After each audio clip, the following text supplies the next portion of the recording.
Right then, okay. So what I'm going to do is I'm going to break down gold from start to finish. I've already tried it up, right?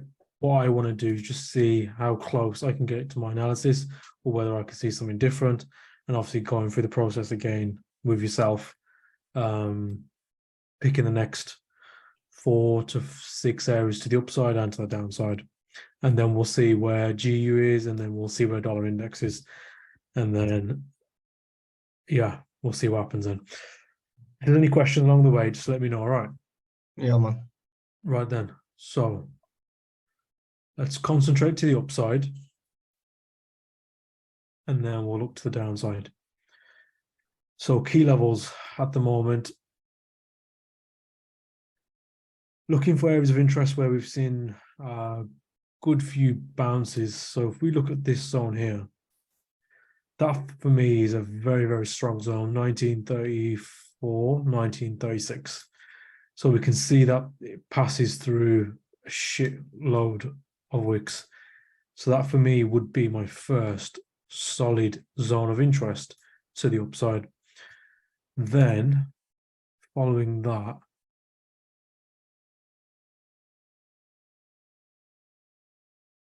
this area here is quite large. Well, no, I've just drawn. I think it was, yeah, just on basically 50 pips. So for me at the moment, it is too big to consider for one potential trade. But with us being a good 500 pips away from the zone of interest, it's not something that I would worry about too much right now.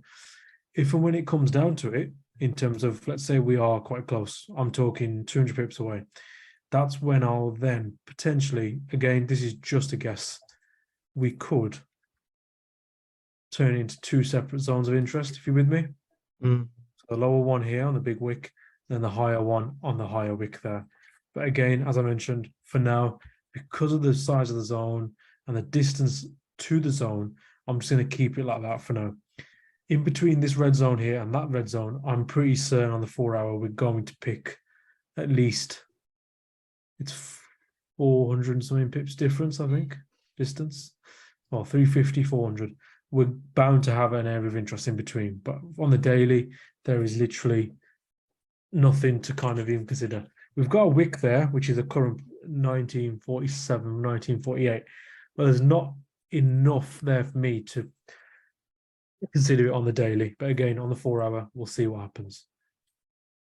So,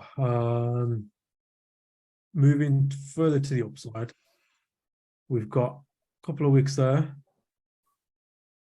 So we've gone to the lower end there, upper end there. That is 1983, 1985. And if we look from a larger move to the downside, if we just imagine a fib from there to there, it looks like a 50 fib. I just want to quickly, bear with me a sec.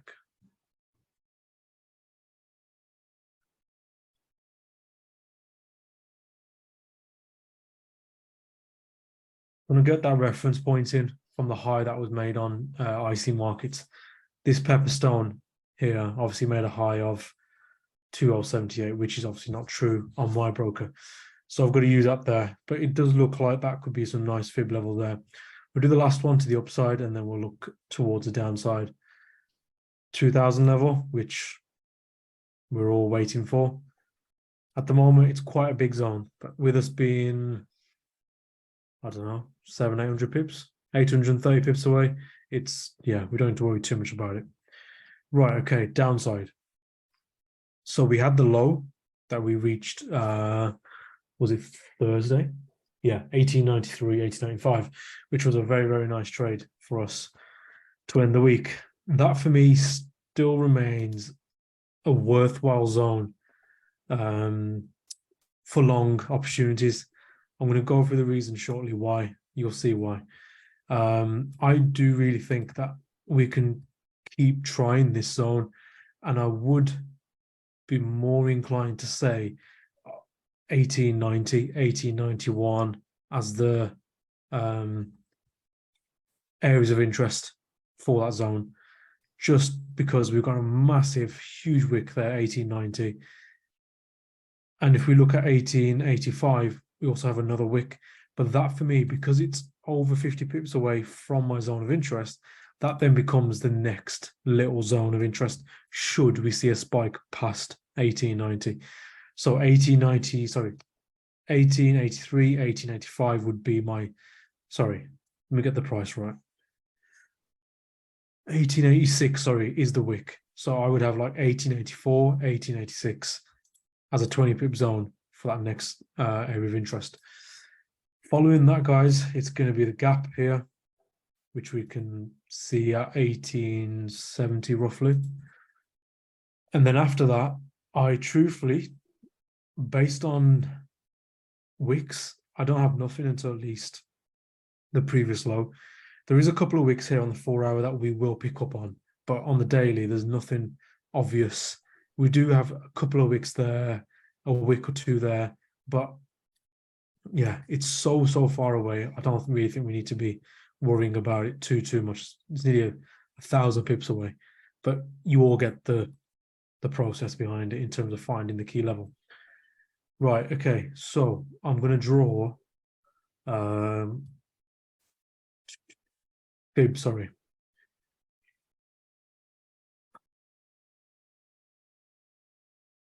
That's my first one.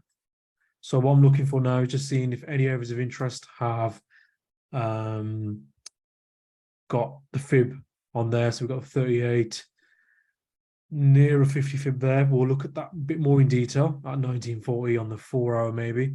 Maybe we get another fib from this move here down to there. That could be a 50 fib as well, 61, which then puts our area of interest a little bit higher.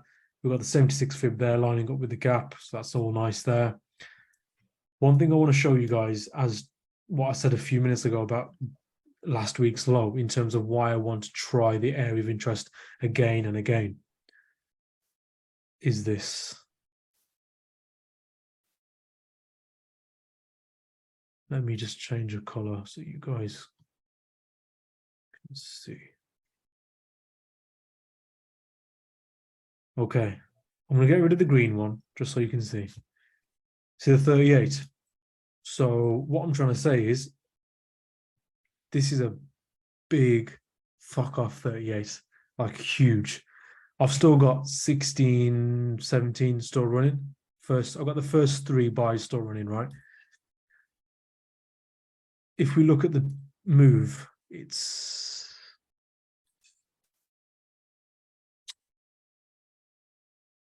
sorry guys. Yeah, it's huge, a massive move to the upside. Our first move that we had, okay, not ignore, but we had a move down to 38. We went just past it and obviously moved up. So that was like the first big 38. Then we've got a second 38. Again, there is also 100 EMA 1936. 1936. Oh, that zone there, yeah, that red zone, yeah. So obviously once I've had the EMAs in, then yeah, we'll add another confluence. But yeah, that was my reasoning behind the 38. I will then obviously consider the 50, 61, if and when they do come. So I'm just going to add them fibs back in just to kind of solidify our zones of interest or create any other zones of interest. Let me just move this one across, that one there. Okay, so now we can concentrate on the fibs on the down move.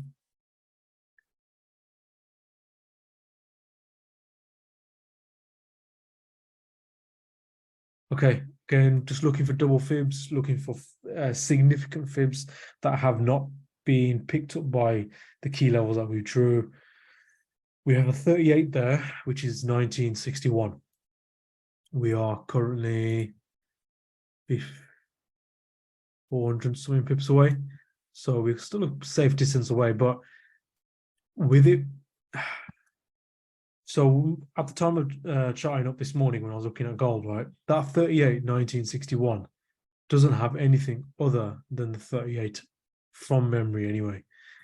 There's nothing else there, but because it's obviously a significant move to the downside, I don't want to ignore the 38 because if we look at 1935, we picked it up on the 23 fib here. We've picked up, okay, give or take a few pips, the 50 fib there. And we've also picked up the 61 fib there, which is on that 2000 level. What I don't want to disregard is the 38. That's why on my charts, I think I did place a purple box there just so I'm aware of it, but it's not an actual trade setup right now. But again, as I mentioned, that's just something to be wary of if and when price action does get there. So I'm going to add two more fibs in just for the purpose of seeing if we can have any further zones of interest that are created by double fibs. It's this blue one there, right? I'm now looking for, so we've got a 38 and the 50 there.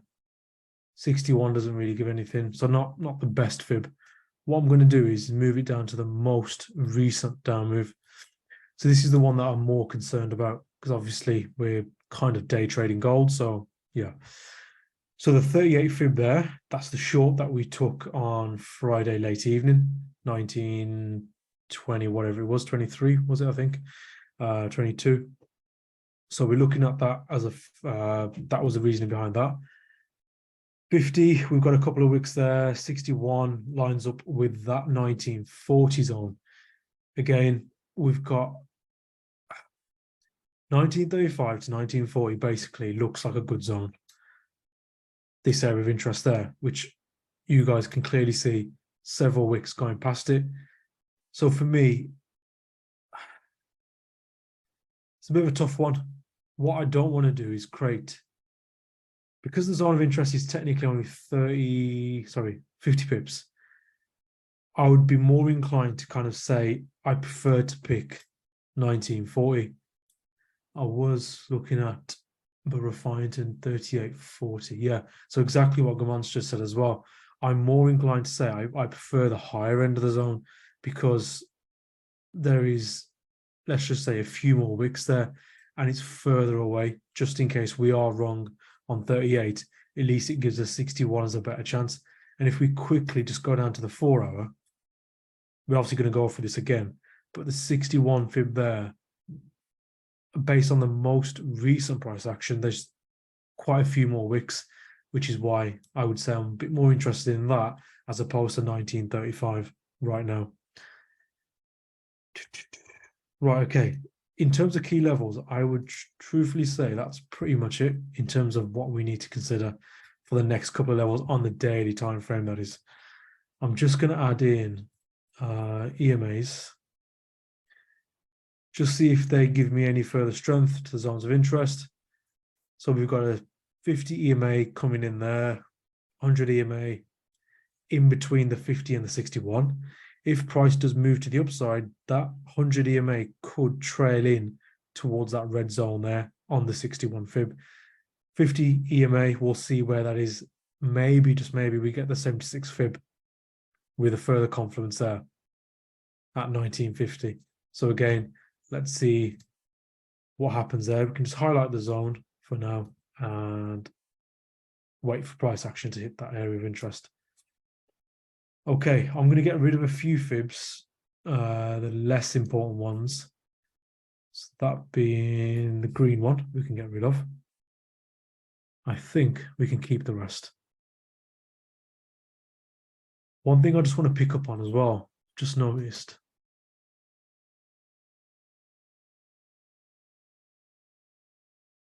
I just want to see if this was a third touch.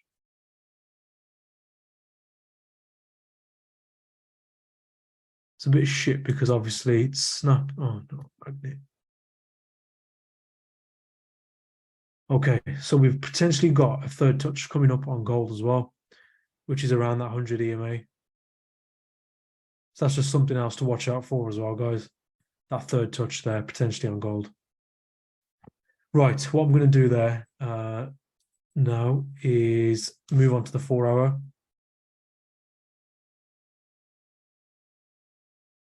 Oh, it doesn't do like that on this, does it?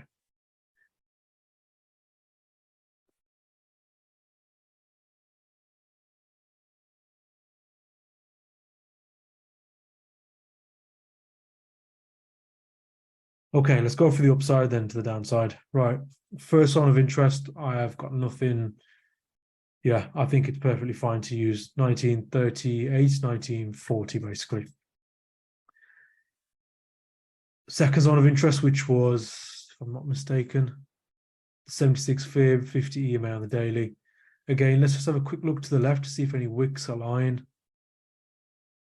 Okay, ignoring the most recent price action, there is a few areas of interest. I'm not saying it's strong.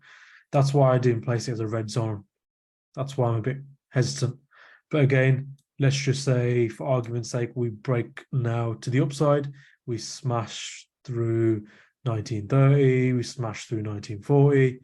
Maybe 1950 could be that pullback, depending on how we move towards that zone of interest.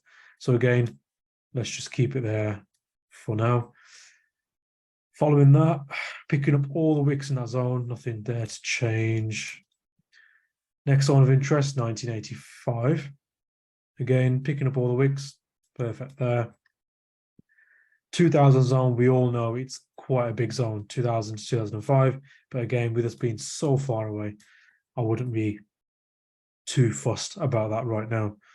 Right, the last week's low, as you all know, I just said, I'm still considering 1890, 1893 as a zone of interest, purely based on the 38 fib and obviously the 200 EMA there as well.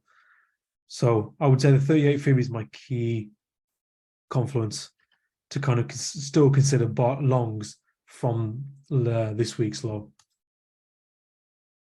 And then previous low after that, which picks up on the massive wick there to the left. So perfectly fine.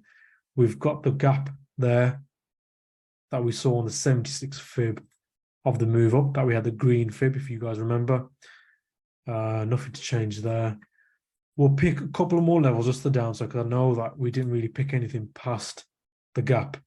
We did see a couple of wicks to the left, but there was nothing on the most recent price action to consider a zone of interest. So what we'll do, we'll consider this as a reference point. And what we'll do now is just create horizontal lines to see where we've got a grouping of wicks, key levels, etc., to kind of consider for a potential down move. Right, okay, so we've got a couple of wicks there. That could create a little area of interest there. 1844, 1847, 46 roughly. Following that, I'm really picking at straws now, which is what I don't like really doing with gold.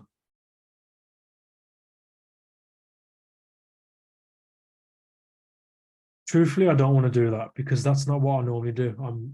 I'm just trying to find something that isn't there. And that's why, honestly, as I mentioned on the daily, I don't really have enough at least until we see the kind of previous low, which is why I don't want to be drawing zones of interest in between that gap there and the low, just making up zones of interest.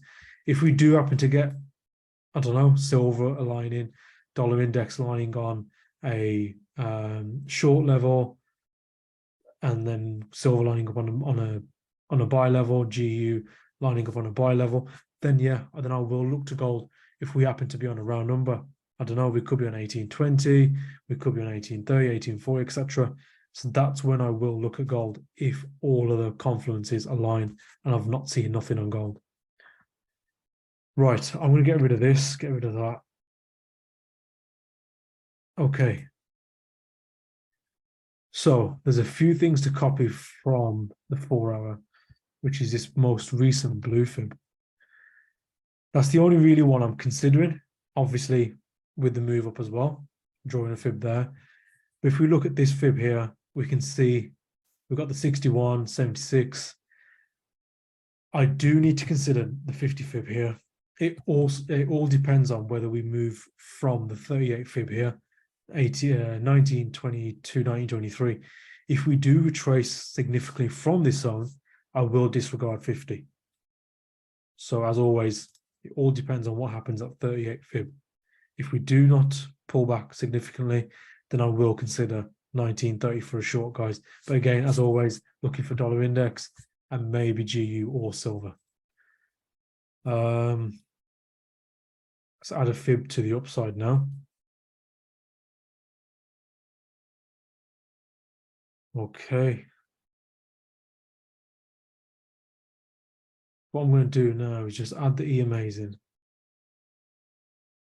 Okay, so we've got 100 EMA trailing for 50 fib. We've got 200 EMA, 200 SMA, maybe for 61. Or if we do move to the upside, they're obviously going to trail in towards that 76 fib. There's 76 fib zone there at 1950. So it all depends on how we move up and if we do break a good few levels prior to getting towards 1950. And as I said a few minutes ago, if we do break a good number of levels before we get to 1950, then I will consider it. What I'm going to do now is jump down to the 1 hour because I do feel like gold is a little bit more clearer in terms of key levels based on the most recent price action. So again, because again, I don't know how many of you are still left in the long from last week, 1893, 1895, I think it was, I can't remember. Again, as well, based on that, based on the 38, the larger 38 fib there, I will be looking for further long opportunities. So at the moment, I've got my eyes on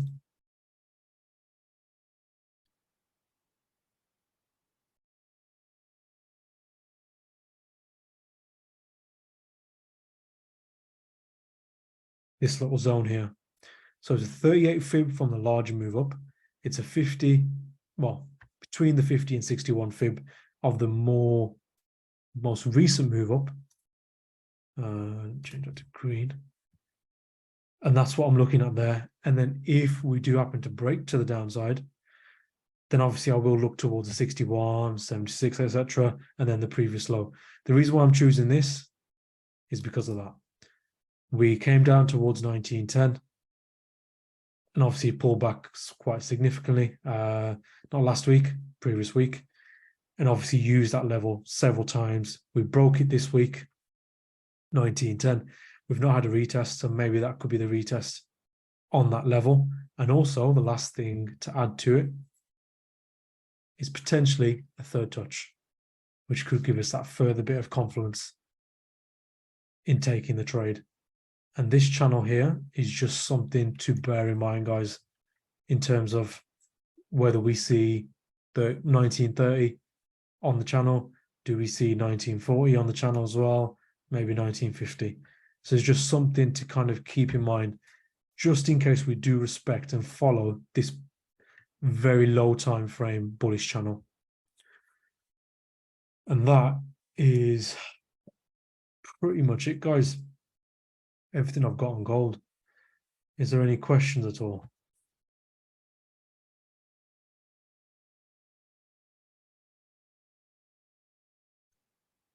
I'm not going to go through FX pairs because they're all charted, they're all updated. There's nothing really.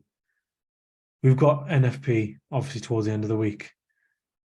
I'm not going to start analyzing NFP 5 days prior. It's fucking pointless. Things will change. US dollar will change. It could be priced in. Dollar could move crazy. I don't know, Wednesday, Thursday, and then completely throw everything out for Friday. So NFP will analyze as the days go on. We'll see where dollar is at the end of each day. We'll see, does it move erratically out of nowhere for no reason? For example, on Wednesday and Thursday. And if it does, then it gives us a bit more hindsight into, right, potentially we could see some pricing in here for a better NFP or a worse NFP, etc. But again, I will analyze that more and more as we get towards Thursday, I would say, and obviously more into Friday. you still holding gold short GU? Yeah, everything's. Excuse me, I had a massive yawn. Yeah, I'm holding everything. Gold, GU, GJ, everything's still running live.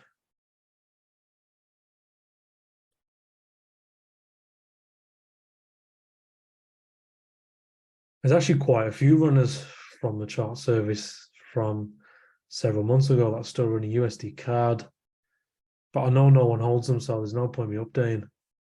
I think USD CAD's running about 400 pips. I think there's another one. Can't remember what it was. There was one on GJ, a long, that was running about 500-600 pips. But again, it's pointless me updating because I know no one. It's not that there's anything wrong with it. It's just everyone's got their own style, so there ain't many people that hold trades that long. So yeah, right. Is there any more questions or anything else that you guys want to go over? Like I said on the breakdowns, I'm not going to go over FX. I'm not going to sit here and during the week on Wednesday, I did go through all the most important stuff. I didn't go through every FX pair because we had quite a bit of movement and a good number of setups. I felt the need to go over stuff. If I personally feel the need to go over stuff like GU, GA, GN, etc., then I will. But with if you didn't have access to, sorry, if I didn't have TradingView, then fair enough, I'd go through it. But because it's there, yeah, I'm not gonna waste like 20 minutes, 25 minutes going over stuff that everyone's got access to because it wastes your time and mine. Right, I assume there's no more questions or anything else.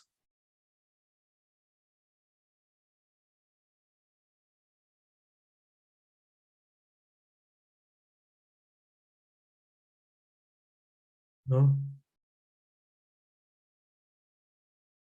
Right then. I better leave you guys to it. Seems like everyone's happy and quiet.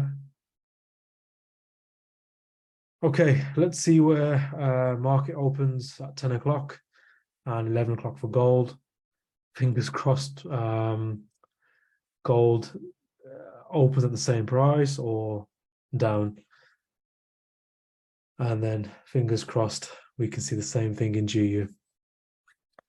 Right then, guys, I will leave you to it and I'll catch up with you guys on market open. Thanks for joining, guys. Take care.